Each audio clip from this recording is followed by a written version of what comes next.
नमस्कार मराठी मंडळीवर तुमच्या सगळ्यांचं स्वागत आहे। विधान परिषदेच्या 11 जागांसाठी आज मतदान होतंय आणि या 11 जागांसाठी तुम्हाला माहिती आहे की 12 उमेदवार जे आहेत ते रिंगणामध्ये आहेत। त्यामुळे कुणाचा तरी एक उमेदवार पराभूत होणार एवढं निश्चित आहे आणि या पराभूत होणाऱ्या उमेदवारांच्या यादीमध्ये 4 उमेदवार असे आहेत जे डेंजर झोनमध्ये आहे किंवा ज्यांचा पराभव होऊ शकतो। काय नेमकी परिस्थिती आहे विधान परिषदेच्या या उमेदवारांची?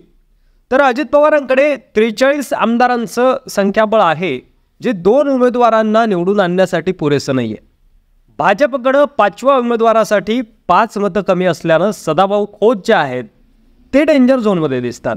तर जयंत पाटलांसाठी जे शेकापचे आहेत पवारांनी 13 आमदारांसह त्यांच्यासाठी बळ लावलेलं असलं तरी सुद्धा ते 13 आमदार कमी पडत आहेत, कारण जिंकून येण्यासाठी 23 आमदारांचं मतदान आवश्यक असतं।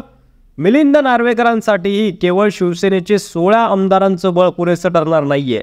अशा परिस्थितीत राष्ट्रवादीच्या अजित पवार गटाकडून शिवाजीराव गर्जे मित्रपक्षांच्या दुसऱ्या पसंतीच्या मतांवर अवलंबून त्यांना राहावं लागणार आहे। तर सदाभाऊ खोत यांचीही मदार फडणवीसांच्या रणनीतीवर अवलंबून असणार आहे। जयंत पाटील जे आहेत शेकापचे त्यांना काँग्रेसची अतिरिक्त मतं आणि पवारांच्या खेळीनं होणाऱ्या क्रॉस वोटिंगवर अवलंबून राहावं लागणार आहे।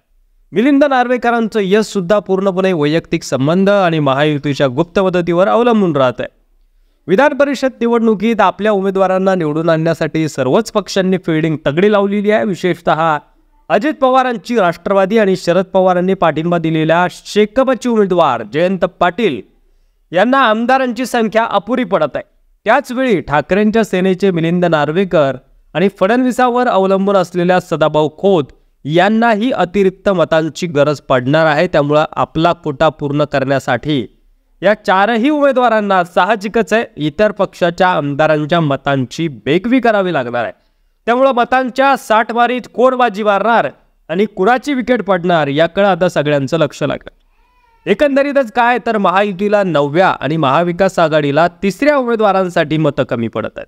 त्यामुळे आता आपल्या उमेदवारापैकी एका उमेदवाराला डेंजर झोनमध्ये टाकण्याची वेळ महायुती आणि महाविकास आघाडीवर आलेली आहे। तर आणखी एका उमेदवाराचं भवितव्य हे दुसऱ्या पसंतीच्या मतांवर अवलंबून राहणार आहे। त्यामुळे दोन्ही गट कोणत्या उमेदवाराला डेंजर झोनमध्ये टाकणार याची चर्चा सुरू झालेली आहे।